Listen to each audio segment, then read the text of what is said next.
प्रिय विद्यार्थी, मेरा नाम अक्षय है। आज हम कक्षा 6 की ज्यामिति सीखेंगे। इस अध्याय में सबसे पहले हम प्रायोगिक ज्यामिति में उपयोग होने वाले विभिन्न उपकरणों के बारे में जानेंगे। हम सरल से लेकर जटिल आकृतियों का निर्माण करेंगे। रूलर एक सामान्य मापन उपकरण है जिसका उपयोग लंबाई मापने और सीधी रेखाएं खींचने के लिए किया जाता है। रूलर के किनारों पर मापन के निशान होते हैं जो एक तरफ से सेंटीमीटर और दूसरे तरफ से इंच में विभाजित होते हैं। हमने कुछ मापा है और माप बताने की कोशिश की है। आपको यह देखकर समझना है रूलर से मापा कैसे जाता है। दूसरे नंबर पर कंपास रखा है। कंपास एक महत्वपूर्ण ज्यामितीय उपकरण है जो यहाँ पर दिखाया गया है। इसका उपयोग आज करेंगे।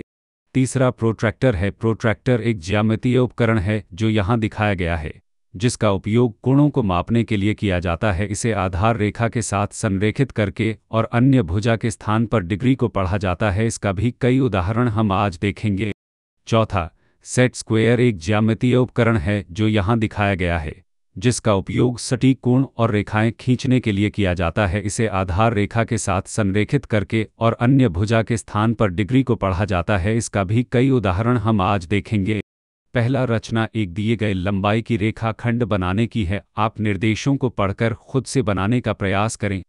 अब हम ये देखते हैं कि मैं एक दिए गए लंबाई की रेखाखंड कैसे बनाऊंगा। पहले एक रेखा खींचा, उस पर एक बिंदु बनाया। अब प्रकार का एक सुई को रूलर के शून्य पर रखा। दूसरे सिरे पर पेंसिल का सिरा को 4 वाला संख्या से मिलाया। इस प्रकार के सुई और पेंसिल का सिरा के बीच की दूरी 4 सेंटीमीटर हो गई। अब प्रकार एक सुई को बिंदु ए पर रखा और दूसरे सिरे से जिस पर पेंसिल है से चाप लिया जो खिंची रेखा को एक बिंदु बी पर काटा। इस प्रकार 4 सेंटीमीटर की एक रेखा बन गई।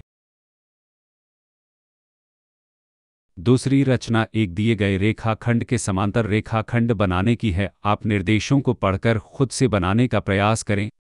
अब हम ये देखते हैं कि मैं एक दिए गए रेखाखंड के समांतर रेखाखंड कैसे बनाऊंगा। सबसे पहले एक रेखा खींचा, उस पर 2 बिंदु ए और बी चिन्हित किए। अब सेट स्क्वायर को इस प्रकार रखें जैसा वीडियो में दिखाया जा रहा है।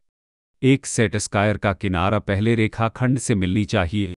अब सारी व्यवस्था को समान रखते हुए सेट स्क्वायर का किनारा पहले रेखाखंड से मिला हुआ है, उसे स्लाइड कराएं। कुछ देर बाद सेट स्क्वायर का किनारा पहले रेखाखंड से मिला हुआ था, उसको आधार मानकर रेखा खींचें। आप देख सकते हैं कि हमने समांतर रेखा खींच लिया है। आपको ध्यान रखनी है आगे की कक्षा में और तरीके हैं समांतर रेखा खींचने की। यहाँ वाला शायद गलत हो सकता है यदि सेट स्क्वायर का प्रयोग नहीं करना है, इस तरह कहा गया हो। तीसरी रचना एक दिए गए त्रिज्या का वृत्त बनाने की है। आप निर्देशों को पढ़कर खुद से बनाने का प्रयास करें। अब हम ये देखते हैं कि मैं एक दिए गए त्रिज्या का वृत्त कैसे बनाऊंगा।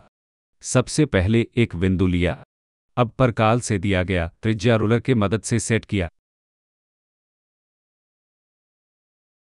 अब चुने गए बिंदु ए से एक चाप बनाया जो चारों तरफ घुमा दिया।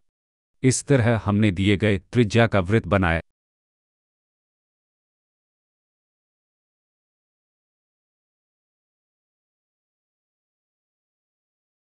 इस बार की रचना एक दिए गए रेखाखंड के बराबर लंबाई की रेखाखंड बनाने की है। आप निर्देशों को पढ़कर खुद से बनाने का प्रयास करें। अब हम ये देखते हैं कि मैं एक दिए गए रेखाखंड के बराबर लंबाई की रेखाखंड कैसे बनाऊंगा। सबसे पहले एक रेखा खींचा। खिंची रेखा पर 2 बिंदु ए और बी लिया। माना कि यही रेखाखंड दिया गया है जिसके बराबर लंबाई की रेखाखंड खींचनी है। अब एक नई रेखा खींचा। इस नई रेखा पर एक बिंदु सी लिया। अब प्रकाल से का एक सिरा को बिंदु ए पर रखा और दूसरा सिरा को बिंदु बी पर इस तरह रखा कि प्रकाल की त्रिज्या ए बी की लंबाई के बराबर हो गई। अब चुने गए बिंदु सी से समान त्रिज्या के प्रकाल से एक चाप बनाया जो दी गई रेखा को एक दूसरे बिंदु पर काट रहा है। इस नए बिंदु का नाम डी दिया। इस तरह मैं एक दिए गए रेखाखंड के बराबर लंबाई की रेखाखंड बनाया। अब एक नई रचना देखते हैं। इस बार की रचना एक दिए गए कोण के बराबर कोण बनाने की है। आप निर्देशों को पढ़कर खुद से बनाने का प्रयास करें। अब हम ये देखते हैं कि मैं एक दिए गए कोण के बराबर कोण कैसे बनाऊंगा। माना कि यहाँ एक कोण ए ओ बी दिया गया है। अब एक नई रेखा खींचा। अब इस रेखा पर एक बिंदु ओ डैश लिया। अब परकाल से कोई त्रिज्या लेकर एक सिरा को बिंदु ओ पर रखा और दूसरा सिरा को इस तरह चाप लिया कि यह चाप रेखाखंड ओ ए को बिंदु एम पर और ओ बी को बिंदु एन पर काटा। अब परकाल के समान त्रिज्या से परकाल की सुई वाला सिरा को ओडेस पर रखा और नई रेखा को काटते हुए चाप काटा। यह नई बिंदु सी डैश लिया। अब डिवाइडर से एम एन के बराबर त्रिज्या लिया। अब डिवाइडर का एक सिरा को सी डैश पर रखा और दूसरे सिरे से चाप पर एक बिंदु बनाया। इस नए बिंदु को ओ डैश से मिलाया। इस तरह हमें एक नया कोण मिला जो कोण ए ओ बी की माप के बराबर है। इस बार की रचना 60 डिग्री का कोण बनाने की है। आप निर्देशों को पढ़कर खुद से बनाने का प्रयास करें। अब हम ये देखते हैं कि मैं 60 डिग्री का कोण कैसे बनाऊंगा। सबसे पहले एक रेखा खींचा। खींची रेखा पर एक बिंदु लिया। अब परकाल से चुने गए बिंदु से एक चाप बनाया जो दी गई रेखा को एक दूसरे बिंदु पर काट रहा है। ध्यान रहे यह चाप रेखा को दो बिंदु पर काटेगा। आपको कोई एक बिंदु ही चुनना है। अब चुने हुए बिंदु से परकाल में कोई परिवर्तन किए पहले चाप को काटते हुए चाप लेना है। इस तरह हमें एक बिंदु मिलेगा। अब इस बिंदु को सबसे पहले वाले बिंदु से मिला दीजिए। अब सारे बिंदु को नाम दे दीजिए। पहला ओ, दूसरा ए, तीसरा बी। आप अब स भी रख सकते हैं। इस तरह हमने 60 डिग्री का कोण बनाया। अब हम इसे प्रोटेक्टर से माप कर देख सकते हैं कि 60 डिग्री का कोण बन गया।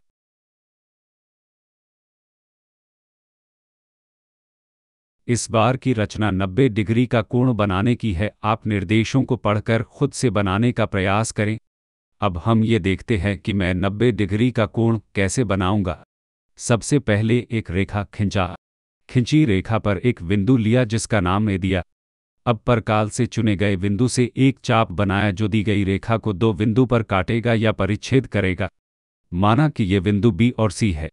अब बी और सी बिंदु से परकाल से उस तरफ दो चाप लेना है जिस तरफ 90 डिग्री का कोण बनाना है। इस तरह दोनों चाप से एक बिंदु मिलेगा। माना ये बिंदु पी है। अब पी बिंदु को सबसे पहले वाले बिंदु ए से मिला दीजिए। इस तरह हमने सी बी रेखाखंड पर ए से होते हुए 90 डिग्री का कोण बनाया। अब हम इसे प्रोटेक्टर से माप कर देख सकते हैं कि 90 डिग्री का कोण बन गया है। हम ये भी देख रहे हैं कि पी ए रेखाखंड सी बी रेखाखंड पर दोनों तरफ 90 डिग्री का कोण बन गया है। इस बार की रचना एक दिए गए कोण का समद्विभाजक बनाने की है। अब हम ये देखते हैं कि मैं एक दिए गए कोण का समद्विभाजक रेखाखंड बनाऊंगा। सबसे पहले एक दूसरे को काटती हुई दो रेखा खींचा। इस तरह मिली बिंदु का नाम ए रखा। दोनों रेखा पर एक एक बिंदु और लेकर ए बी और ए सी दो रेखाखंड बना दिया। अब परकाल से ए बिंदु से एक चाप बनाया जो दोनों रेखाखंड को दो बिंदु पर काटेगा या परिच्छेद करेगा। माना कि ये बिंदु एम और एन है। अब एम और एन बिंदु से परकाल से उस तरफ दो चाप लेना है जिस तरफ का कोण को समद्विभाजित करना है। इस तरह दोनों चाप से एक नया बिंदु मिलेगा। माना ये बिंदु पी है। अब पी बिंदु को सबसे पहले वाले बिंदु ए से मिला दीजिए। इस तरह हमने कोण बी ए सी को समद्विभाजित किया। अब हम इसे बी ए पी और पी ए सी दो कोण बन गया है जो कोण बी ए सी का आधा है। इस बार की रचना एक दिए गए रेखाखंड की लंबवत समद्विभाजक रेखाखंड बनाने की है। आप निर्देशों को पढ़कर खुद से बनाने का प्रयास करें। अब हम देखते हैं कि दिए गए रेखाखंड की लंबवत समद्विभाजक रेखा कैसे बनाऊंगा। मान लें कि दिया गया रेखाखंड अभी दिखा रहा हूं। अब कोई एक लंबाई लेकर जो रेखाखंड के लंबाई के आधे से बड़ा हो से दोनों बिंदु से रेखा के दोनों तरफ इस तरह चाप लें कि दोनों तरफ दो बिंदु मिल जाए। इन बिंदु का एक नाम दे दें। मैंने इनका नाम पी और क्यू दिया है। अब पी और क्यू को रूलर की मदद से मिला दें। यह रेखाखंड बी ए रेखाखंड को समद्विभाजित कर रही है। अब इसका एक उपयोग देखते हैं। मैंने ए बी रेखाखंड को सी डी रेखाखंड से लंबवत समद्विभाजित किया है। अब ई और एफ दो बिंदु सी डी रेखाखंड पर लिया। अब ई को ए और बी से मिलाया और एफ को ए और बी से मिलाया।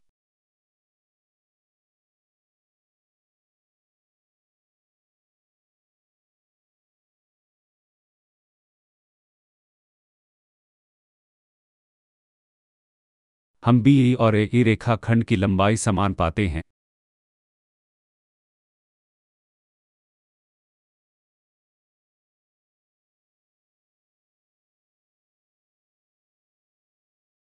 इसी तरह हम बी एफ और ए एफ रेखाखंड की लंबाई समान पाते हैं।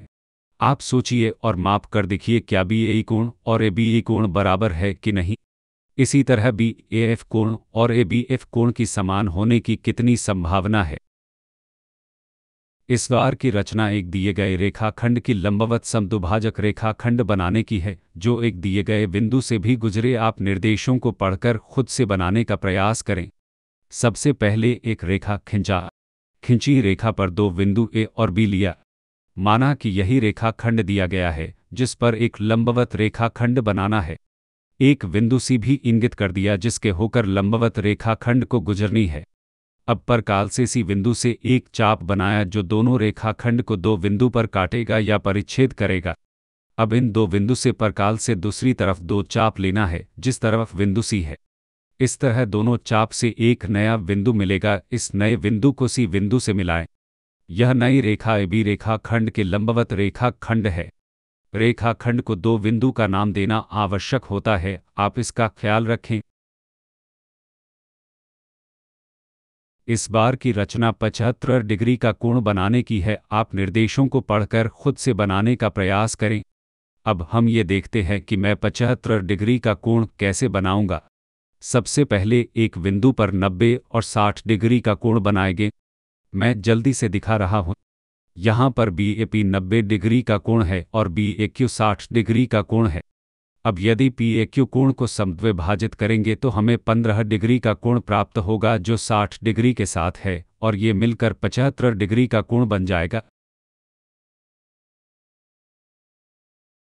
मैंने इस सामग्री का निर्माण चैटजीपीटी और आवाज़ मोज़िला टीटीएस का उपयोग करके किया है। हालांकि मैंने इसकी समीक्षा की है। मेरी सलाह है कि आप इसे अपनी समझ से फिर से विचार करें। यदि यह आपकी जानकारी से मेल नहीं खाता तो इसे 100% सच मानने के बजाय उस अवधारणा को समझने का प्रयास करें। इतनी सारी प्रायोगिक ज्यामिति की जानकारी के बाद अब हम यहीं विराम लेते हैं। आशा है कि यह सामग्री आपके लिए उपयोगी रही होगी। किसी भी सवाल या संदेह के लिए आप मुझसे फिर संपर्क कर सकते हैं। धन्यवाद और शुभकामनाएं।